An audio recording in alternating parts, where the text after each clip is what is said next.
Financially raw, real, authentic wisdom with Lourens Oberholzer from Retire Rich and Happy.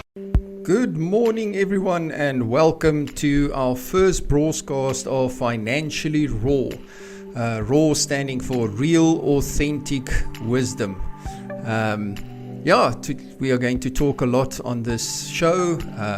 It's going to be an hour show every Thursday at 10 a.m. in the morning. And we're going to talk all things financial. We will have people in the studio coming to do some interviews. And the whole idea is to make finances simple and understandable, to really cut through all the bull that we get taught and really focus on making it simple for you, giving you practical tips to improve your finances and really move forward in life. I think it is so important that in this day and age we educate ourselves financially regarding finance. Especially with what we are going through, where things are so uncertain, we really don't know what's going to happen in the next week or the next month even. So it's important that we have these discussions, and hopefully we can really help all of you to improve your financial situation by taking practical, simple steps. I think everything starts initially with awareness, and the whole idea behind this show is to give you some awareness and make you ask some questions. And if we can do that, then I think we have achieved our goal. For those of you who don't know me, my name is Lourens Oberholzer, and I have been in the financial services industry since 1999. So yes, this is my 22nd year in the industry, and I was very young when I got into the industry. And I very quickly realized that there was two major problems with the financial services industry and the way that people get educated. The first one was that most of what happened to people was a selling process. It was people running around selling other people products without really focusing on education, creating strategies, and making it practically understandable for people. The second problem was the retirement crisis, and today's show we're going to talk a lot about this retirement crisis. The fact that 96% of people who retire in South Africa cannot maintain their standard of living within 5 years after retirement. The problem wasn't so much that people didn't understand that there was a crisis. It was that nobody was doing anything different. So in 2002, I left the company I was with, started my own company with a focus on educating and helping people create practical strategies to get them to solve the retirement crisis. So that is my background. I've been working in this industry for 21 years, 22 years this year, and always focused on helping and educating. Education is our first and core focus. So the first thing we need to understand is that our education system is not geared to help us become financially free or financially successful. Generations of people come from an education system that teaches us how to become good employees and earn an income. But it doesn't teach us what to do with the income once we've earned it. So we get to age 40, we're battered, we're bruised, our expenses are higher than our incomes, we've got all of this unsecured debt, and then people look at us and say, but boy, you've made some stupid decisions. Well, the fact is you didn't know any better because you were never educated. So it is very important to first and foremost educate ourselves, because at the end of the day, money is a game. It is a game that we play from when we start working and we start earning our first income all the way through to the day we stop working or we retire. And whether we win or lose at that game is completely up to ourselves. The problem is that we are told to play this game, but we never really told what the rules of the game is. And secondly, what the outcome is that we are working towards. How do you know if you have won in this game of money? And what do you do to win at this game of money? So the goal for the game of money, in my opinion, is to reach retirement. And I know that sounds like a DER question or a DER statement that says, well, retirement, obviously it's retirement. But it's the way that we reach financial retirement. What we teach people is that you need to redefine what retirement means. For too long, we've been taught that retirement is the day that we stop working. We work our whole life from 25 or 23 years old until we are 65 years old. And then we retire and we live our golden years. And that is retirement, is that day that we stop working, we don't work again. So what we want to teach people, or what we're teaching people, is that you have to get a new definition for retirement. And the new definition is not the day that you stop working. It is the day that you can work because you want to work instead of that you have to work. So the moment you reach that point, you have won at the game of money. The moment you have taken away your reliance on your own work and effort to maintain your standard of living, you have won at the game of money. But that is not our goal usually. What we've been taught is go to school, get a good education, go work for a company, get on their pension fund, make sure that they do offer a pension fund, or at least put as much money as possible away into a retirement annuity or some kind of savings plan. Save for 40 years, and at the end of 40 years, you can live your golden years from your savings. Unfortunately, that plan does not work. And it's been proven over and over again. And again, we'll go through a few of those statistics. We've never been taught that the goal should actually be to replace our income that we get from the work that we do with income that we don't have to work for through passive income. And we'll talk a little bit about that now. So let's quickly have a look at the statistics. So I said earlier, 96% of people who retire in South Africa and across the world cannot maintain their standard of living within 5 years after retirement. So this is a very important statistic, because a lot of people retire and they are fine. And when I talk to people, they would say something like, my uncle retired and he was okay. My aunt retired, he was okay. My brother retired, he's okay. And then my next question is usually, how long ago did they retire? And the typical answer is, oh, they retired last year, or they retired a few years ago. The problem arises about 5 years after retirement. That is where it really becomes an issue. And where I realized this was when I just started in the industry. My dad did everything they told us to do. He did everything correct. He worked for a company. He was on that company's pension fund for 40 years. He never took his pension fund in that 40 years. He bought a house cash, retired, and he was comfortable. He bought his house cash. Everything was good. And about 5 years after retirement, his income just can't maintain his expenses. And after 5 years, he started having financial trouble, and he had to downscale his standard of living because his income wasn't enough anymore. I looked at that situation, and it made quite a big impact on me, thinking that if here's a person who did everything that the plan tells us to do, and still after 5 years it didn't work, then surely there must be a problem with the plan we've been taught instead of with the person. And guys, to be very honest, I'm not saying that everybody does the plan perfectly. What I'm saying is, even if you're one of those few people that actually do follow the plan perfectly, then chances are you're still not going to achieve the goal that they've set out for you. The second statistic, which is quite a scary one, is that 54% of South Africans who has less than 10 years left before they are supposed to retire, which is 65, only 54% are saving anything for their retirement. So I just want you to think about that for a second.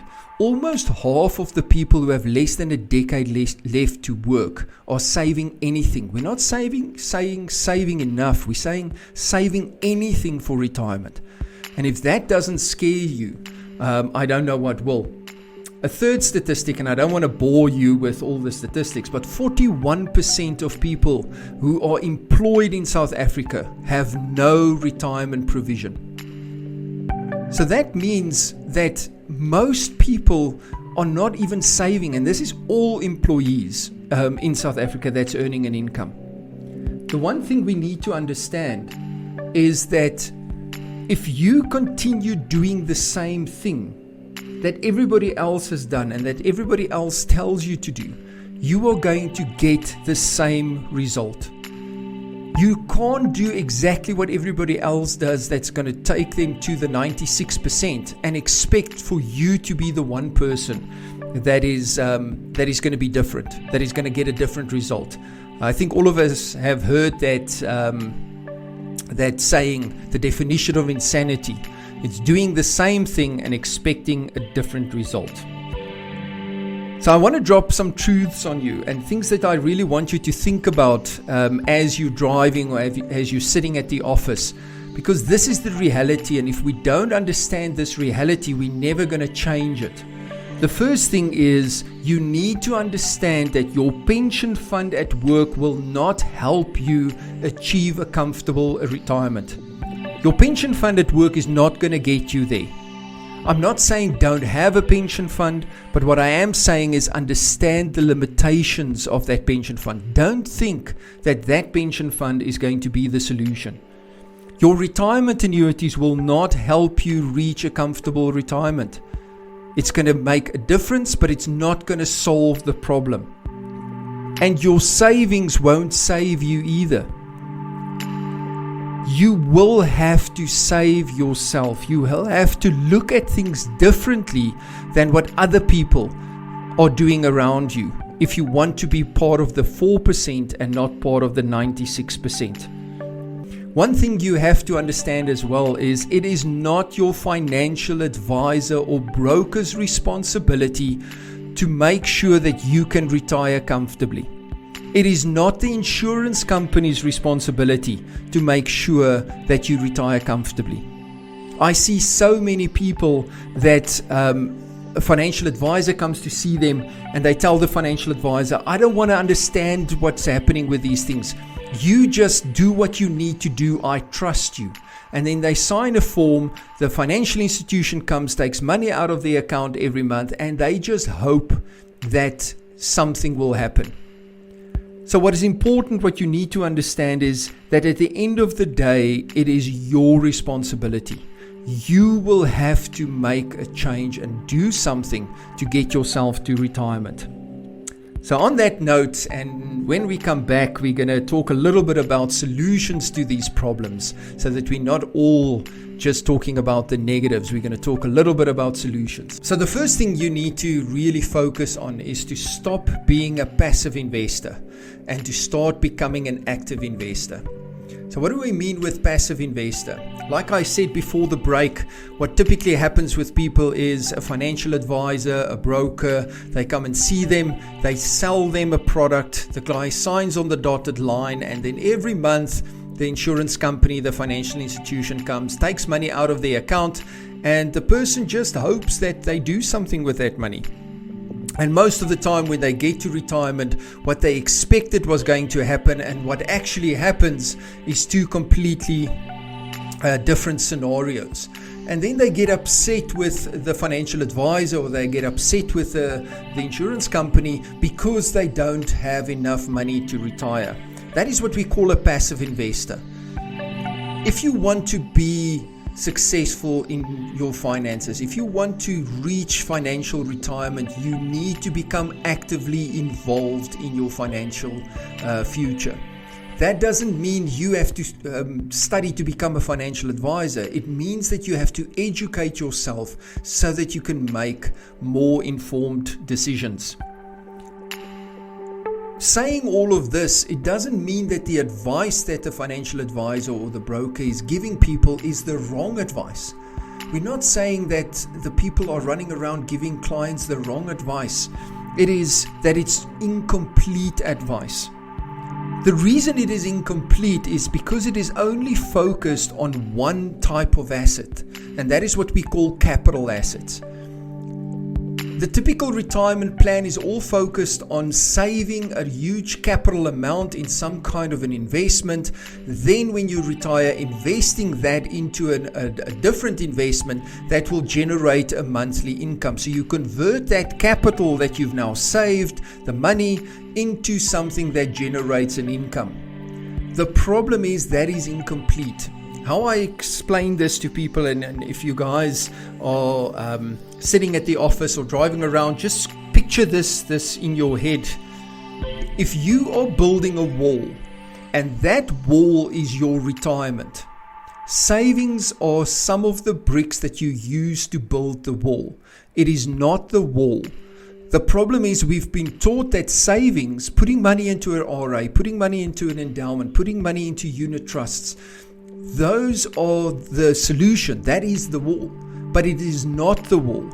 So what happens to most people is they use these saving bricks, and then by the time they reach retirement, their wall is only half built.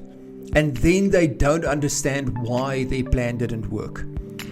So we're not saying chuck that away and don't use savings, because then you're still not going to complete your wall.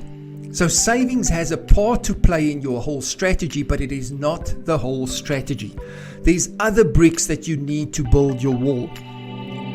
So we teach people that there's 3 types of assets that you need to focus on throughout your life to build your retirement wall, to get to the point where you can work because you want to work, not because you have to work anymore.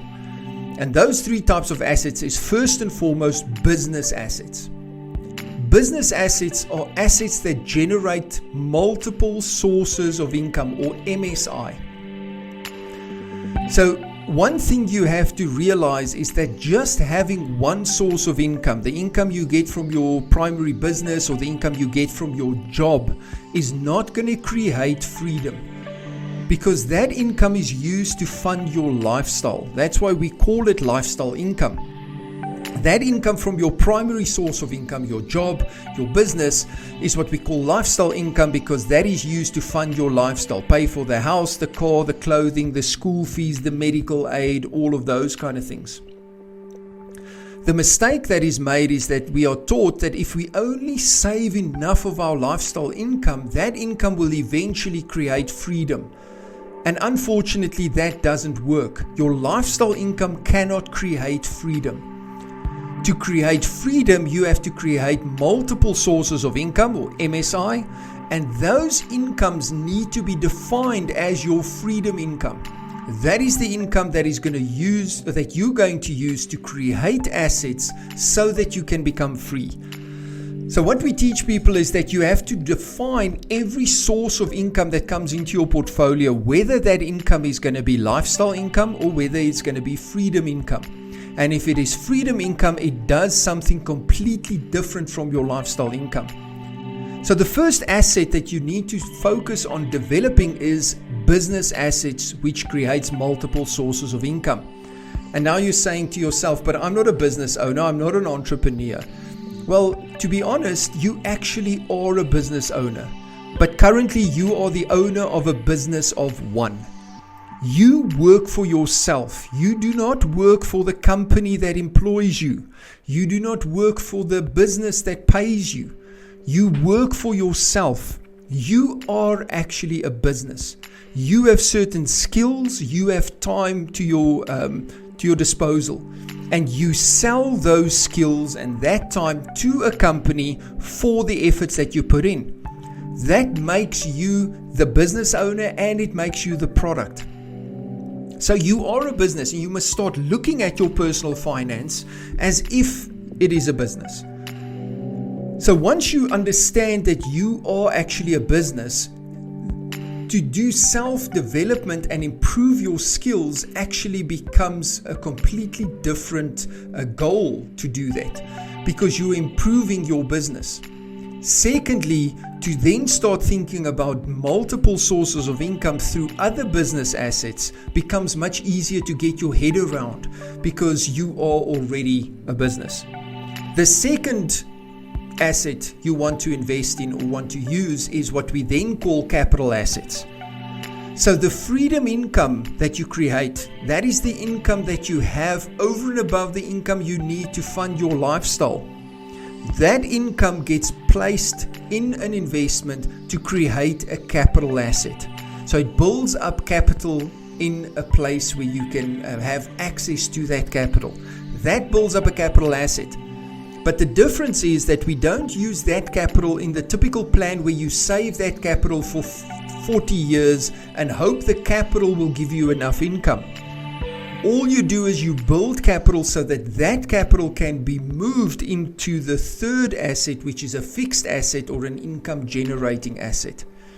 And that income generating asset then it generates an income as a result of the asset, not what you do in the asset. And by doing all three of those, or focusing on all three of those types of assets, you start slowly replacing your lifestyle income with freedom income. So one of the main things that we need to understand is that we need to stop focusing on accumulating these huge amounts of capital and start looking at how much of your income you have actually replaced as you are sitting there at your desk at the moment. Because there's so much focus on these huge amounts of capital. You get your pension fund statement or you get your retirement annuity statement, and it shows you that you have earned, or you have 1.5 million rand in your pension fund, and that's going to grow to 6 million rand by the time you retire.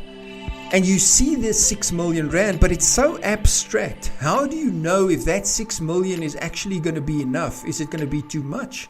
Is it going to be too little? What is it actually going to mean to you and your family when you get to retirement? And that makes it very difficult to gauge where you are. Where if you can go and focus on how much of my lifestyle income, my active income, have I replaced at this point in time, and how far am I away from actually reaching financial retirement? It makes it so much easier to make it practical and understand. So how do you do that? How do we actually determine where you are at the moment? So the first thing you need to look at is, how do you convert the capital that you do have saved up at this point into the income that it can give you? And for that, we use what I call the rule of 300.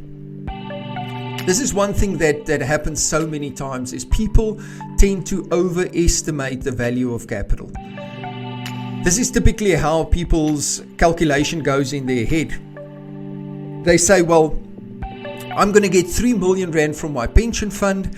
If I put it in an investment and I get 10%, that is going to give me 300,000 rand interest per annum.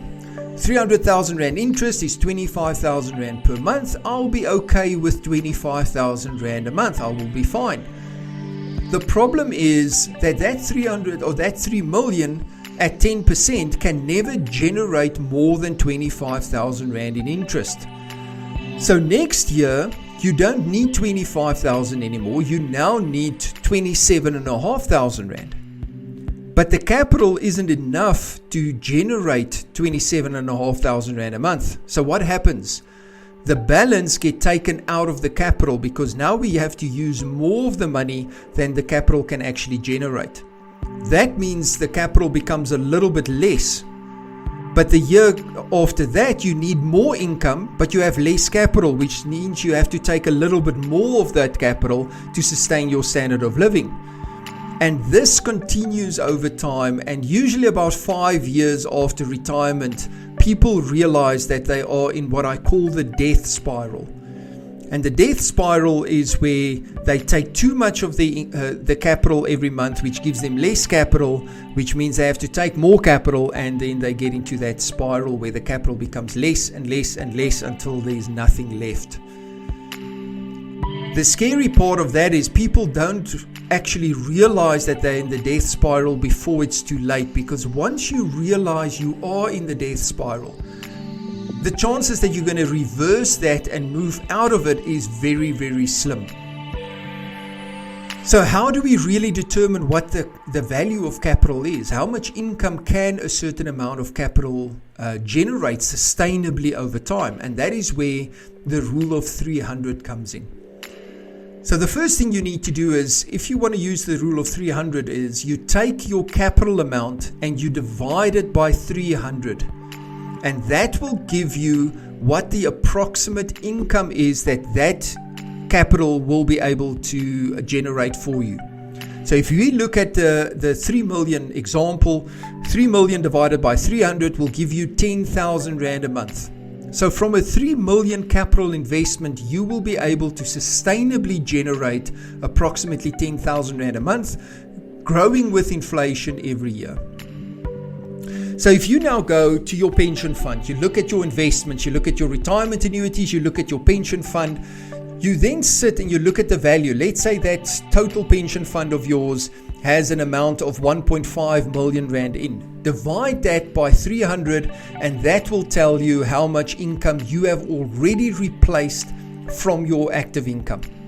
So if you are earning 30,000 Rand a month, you have 1.5 million in your pension fund, you would have replaced 5,000 of the 30,000. Now, what happens when you get to retirement? So let's say you your pension fund shows you that by the time you are 65, let's say you are 35 now, and by the time you are 65, your pension fund will give you 6 million Rand. What you then need to do is you need to take inflation into account as well, because inflation reduces the buying power of your money over time. So for that we use what I call the rule of tens. So the rule of tens calculate roughly how much a future value is going to be worth in today's money terms. So let's say, for example, your pension fund tells you, let's use 10 million. Your pension fund says over 30 years or after 30 years, you will have 10 million Rand in your pension fund. The rule of 10 states that for every 10 years in the future, the buying power of your money will halve. So if we take 10 million in 30 years, 10 years before that, it will be worth 5 million. Then the 10 years before that, it will be worth 2.5 million. And the 10 years before that, it will be worth 1.25 million. So you divide it by 2 for every 10 years it is in the future. So if you look at a 10 million payout in your retirement annuity in 30 years, it's going to be worth the equivalent of about 1.25 million today. And that 1.25 million, if you divide it by 300, is going to give you about 3,500 to 4,000 Rand per month. And that's the reality we are facing. So you need to do this exercise. Sit down and really look at your assets and really look at how much income you can replace immediately if you had to stop working, and start focusing on replacing the income instead of focusing on just building and accumulating capital. What we're going to talk about next is how do we actually solve this? What is the 5 steps to retire rich and happy? Just again, thanks to everybody who gave us a shout out. We've got PS that says he logged into the program, loved it, very interesting, thanks so much. And Carly saying, great start, got my client to listen to, thanks Carly. And Francois, lekker show Lourens, mense ek ingesluit gaan baie van jou af leer. Thanks Francois, thanks for all the positive feedback. Guys, you are welcome to give us a shout out on the website. And also follow us on Facebook, YouTube, just search Retire Rich and Happy.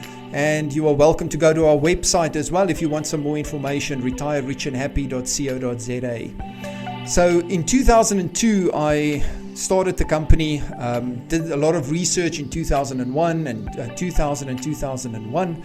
And eventually we decided, or we developed, a 5-step process, a practical process for people to follow to get to a comfortable retirement. So I'll still do a proper show where I go into a lot more detail on the 5 steps. But for now, we only have about 10 minutes or so left. So I'm going to give you an overview of what the 5 steps is. So the first step, step 1 to retiring rich and happy, is called invest in yourself. So there's a couple of things that you need to invest in here. Firstly, and the most important one, is invest in your own financial education. Increase your financial intelligence. The more you know about it, the better. The higher your success rate. You really need to take the time, take the effort, spend some money to invest in your own financial education. And there's 2 types of financial education.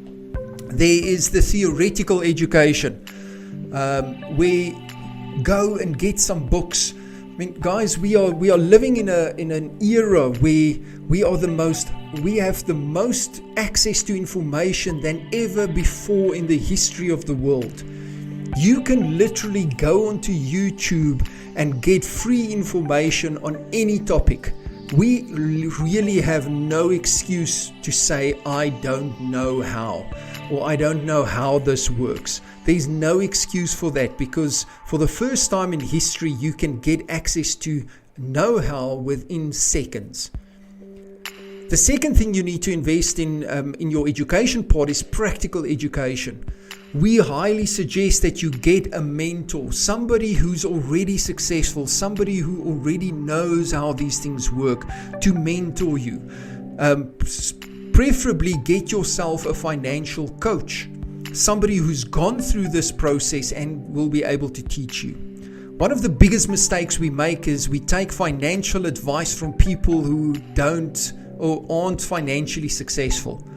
Our uncle at the braai, our best friend who's struggling every year, he's the guy that tells us what we should do with our money and what we shouldn't do with our money.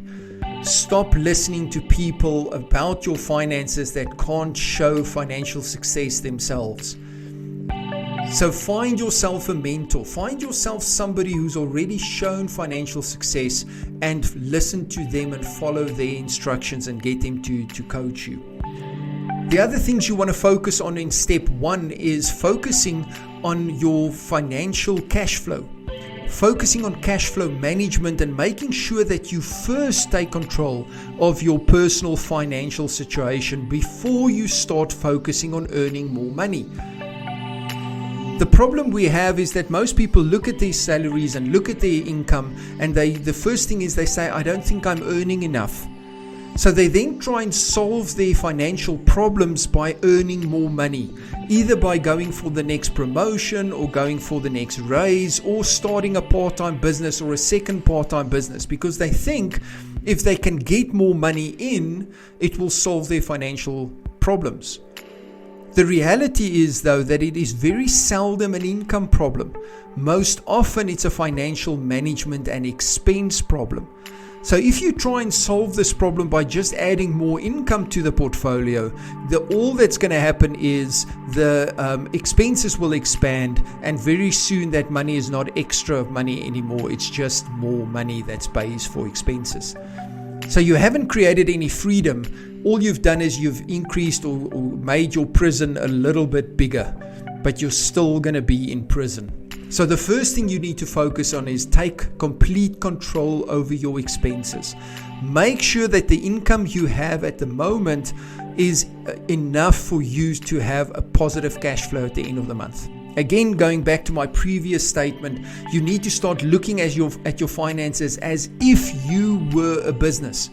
And what is the purpose of a business? The purpose of a business is to generate a positive cash flow, to make a profit at the end of the month. And that's how you need to look at your personal situation. So how do you get a profit? The first way you get a profit is by decreasing expenses. The second way is by increasing revenue.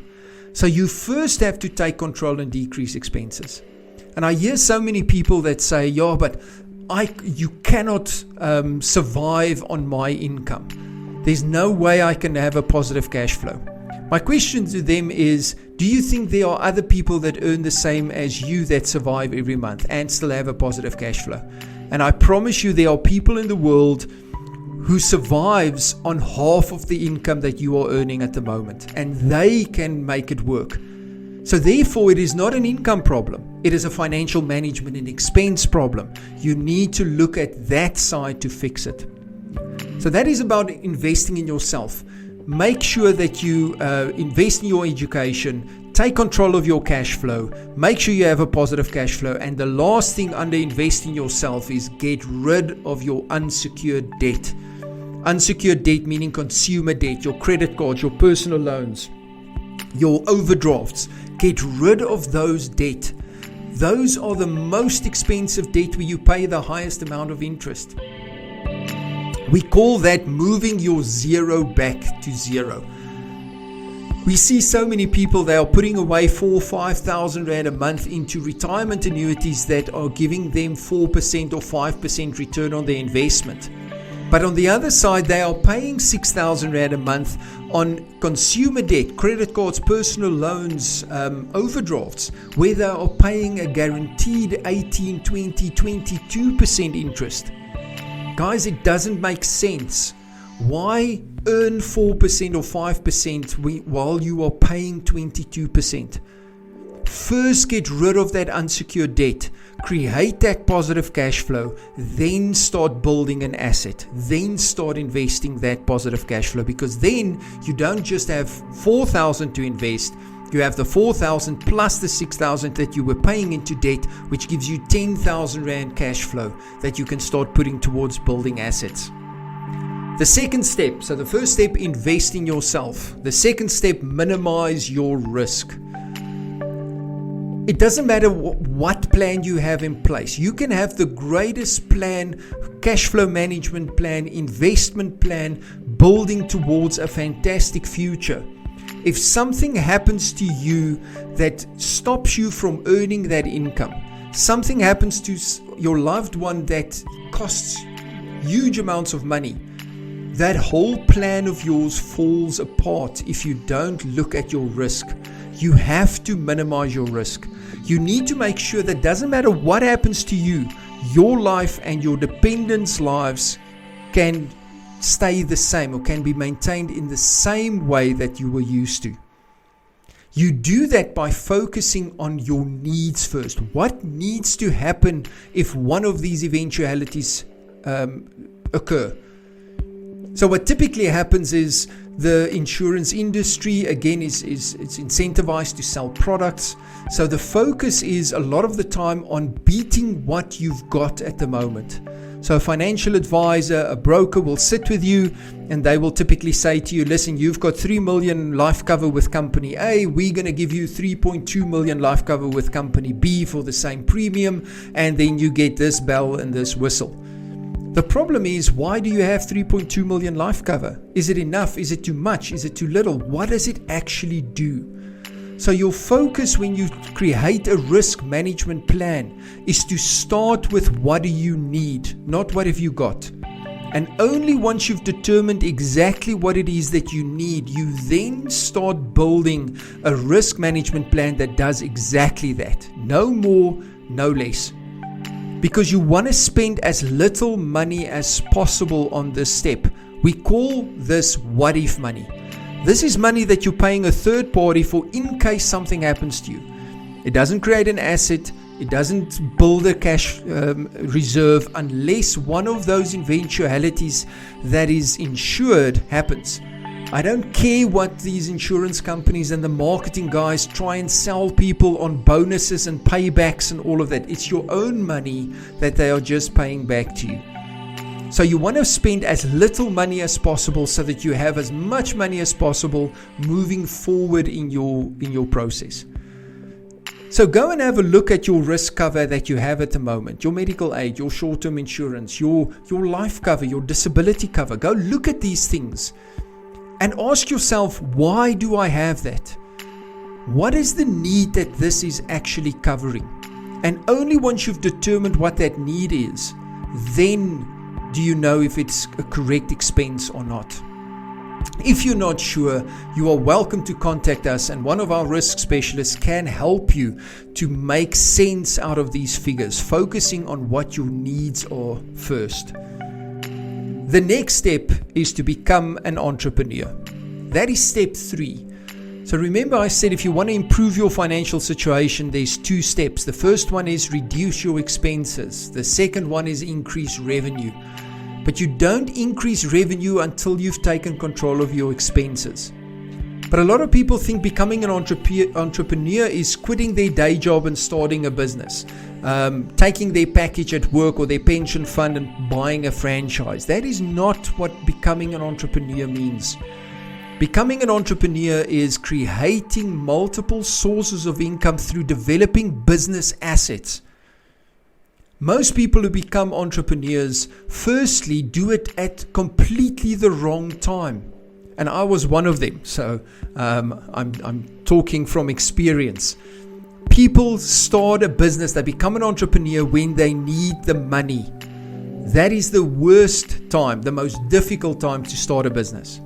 Secondly, people ask the wrong questions. The typical question that people ask when they want to start a business is, what can I do?